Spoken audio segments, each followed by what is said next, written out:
Bueno, muy buenos días, bienvenidos a este comentario para el martes de la semana 17 del tiempo ordinario. Seguimos este itinerario por el libro del profeta Jeremías. Este caminar del profeta, lo hemos dicho cuando iniciamos el itinerario, que es de gran dolor para Jeremías. Jeremías es un hombre, un joven sensible que se había abocado por esa vocación a la que el Señor le hace partícipe de ser su voz en medio del pueblo. Le toca anunciar desgracias, le toca anunciar calamidades, le toca anunciar bancarrotas de sociales, religiosas. O sea, no quisiera estar allí. El profeta no quisiera estar allí, no quisiera anunciar eso. Su carácter, decíamos, es un carácter más apacible, tranquilo. Le hubiese gustado vivir, estar en relación óptima con todo el mundo, pero no, así no se dieron las cosas. Hoy tenemos un Jeremías que llora, que siente profundo dolor en el corazón y al mismo tiempo intercede. Jeremías que llora por el dolor de su pueblo, pero que intercede. Es claro que un profeta se solidariza, está cercano al dolor de su pueblo.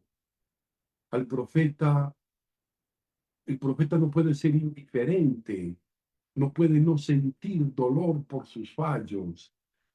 Se alegra también con sus alegrías y con sus triunfos, ¿no? Se ve que por aquel tiempo hubo una gran sequía que afectó fuertemente el bienestar del pueblo. Y esto llevó a una desolación, muerte, tanto para el ganado como para las personas, y con un gran peligro de epidemia. Y ahí un poco se entiende esa tentación de adorar este Dios eh, extranjero, a adorar a Baal, que era el Dios de la lluvia y la fecundidad frente a esa sequía que estaba. Pero no le sirvió de nada ese Dios falso, ¿no? De nada le sirvió. Y padecían el azote de la sequía y del hambre. Había algo que los estaba azotando y por todos los lados, tal y como lo describe el profeta, se percibía la muerte.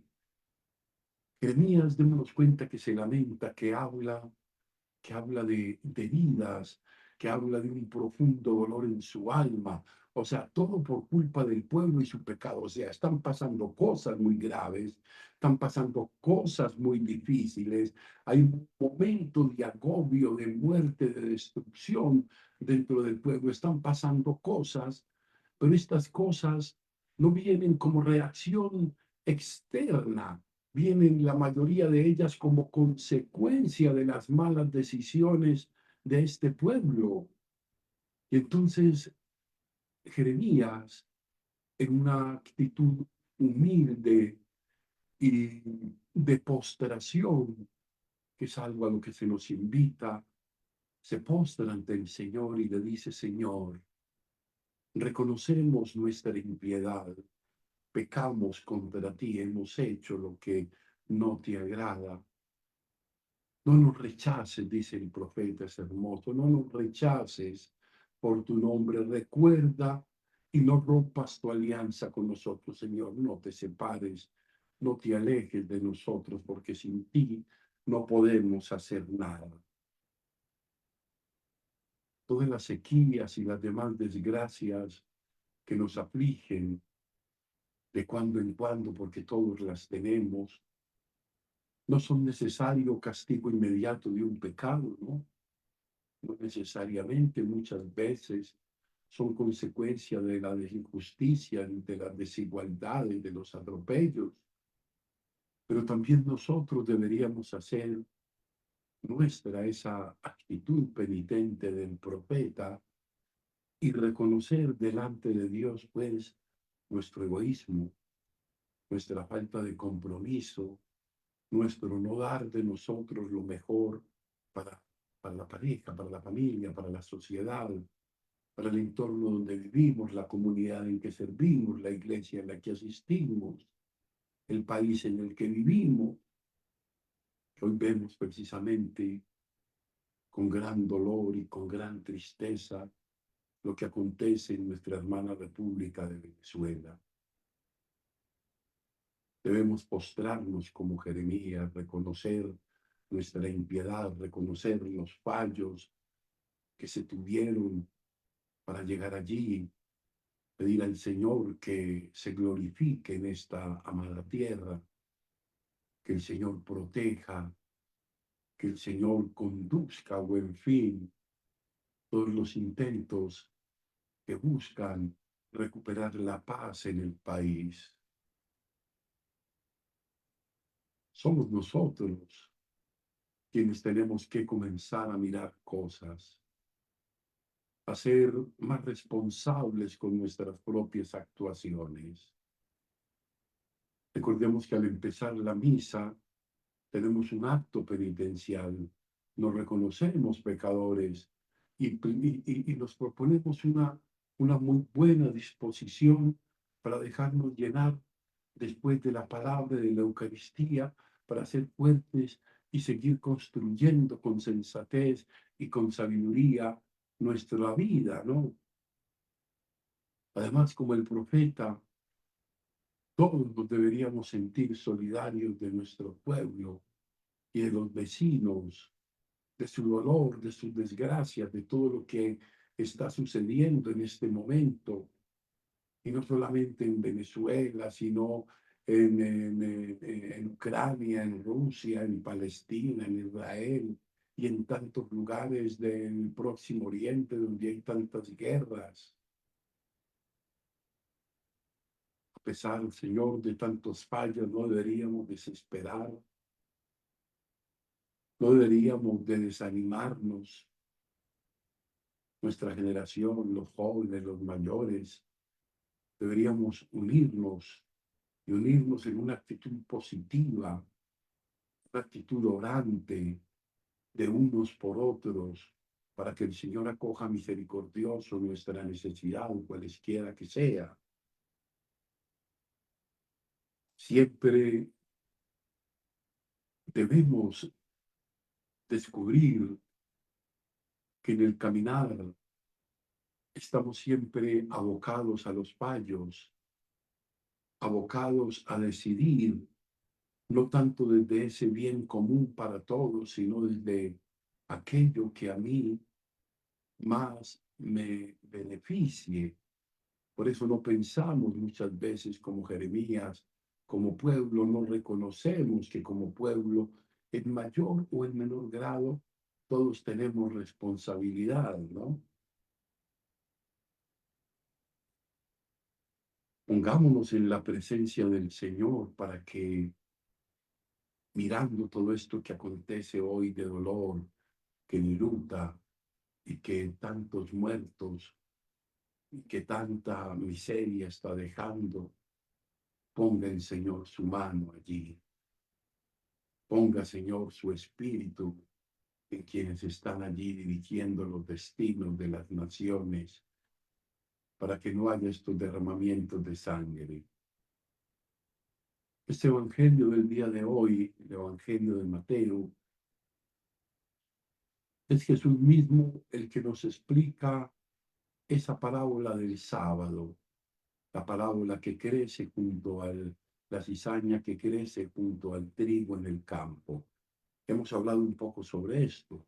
En el campo de la vida, la cizaña y el trigo crecen junticas, o sea, es Él quien nos hace la homilía el día de hoy.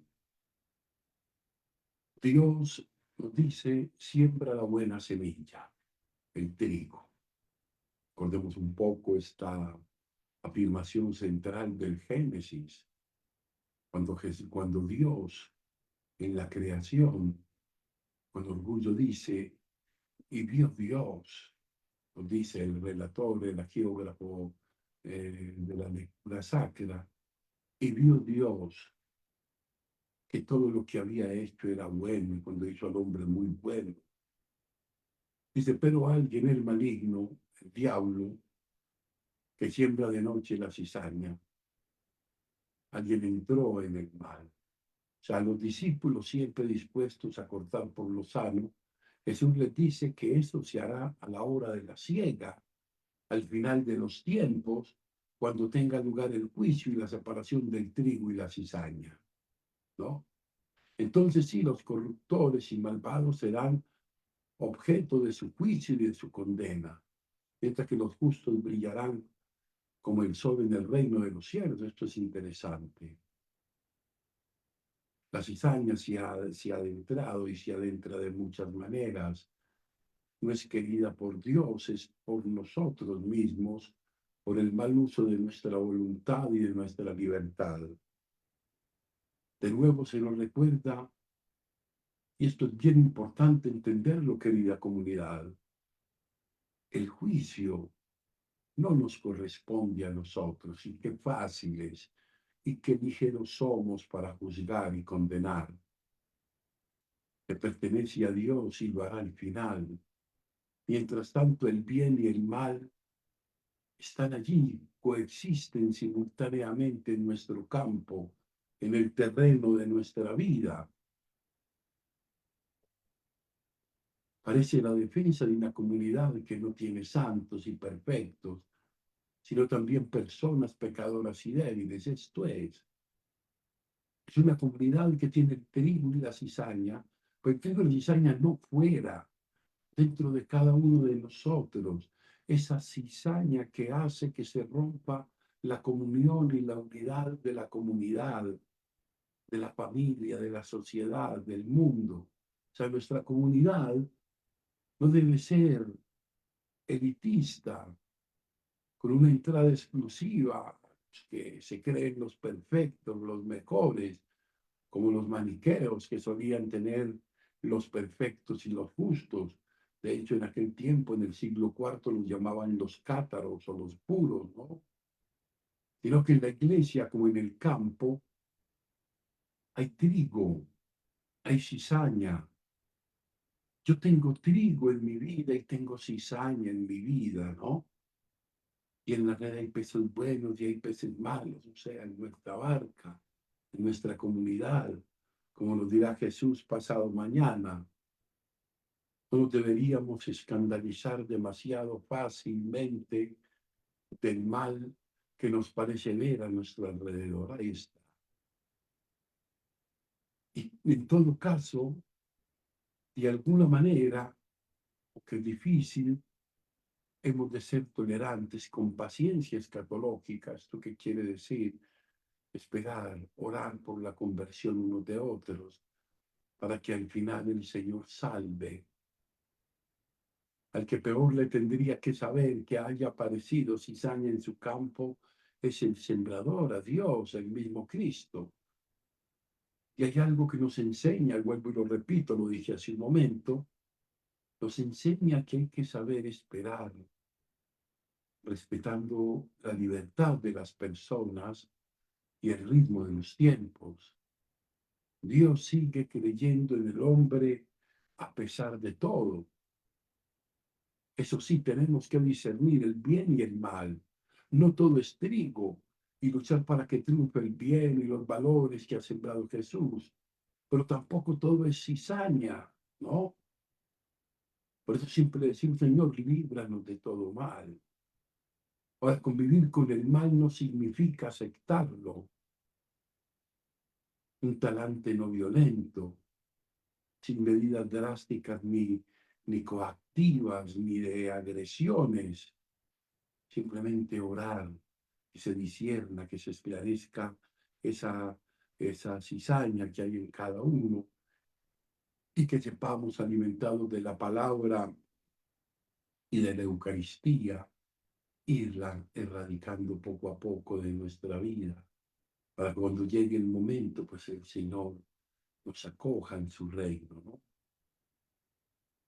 Consciente de que el juicio de arrancar la cizaña pertenece a los tiempos últimos y solo a Dios, eso no nos toca Eso no nos toca a nosotros, más bien tratemos de individuar cada uno nuestra cizaña y tratemos de ir corrigiendo en ese camino de conversión cada una de los propósitos de cambio de vida que hemos hecho para que luzca mejor el trigo que muchas veces la cizaña que tenemos que tanto obstaculiza nuestro caminar en nuestra vida cristiana. Gloria al Padre, gloria al Hijo y gloria al Espíritu Santo, como era en el principio, ahora y siempre, por los siglos de los siglos. Amén.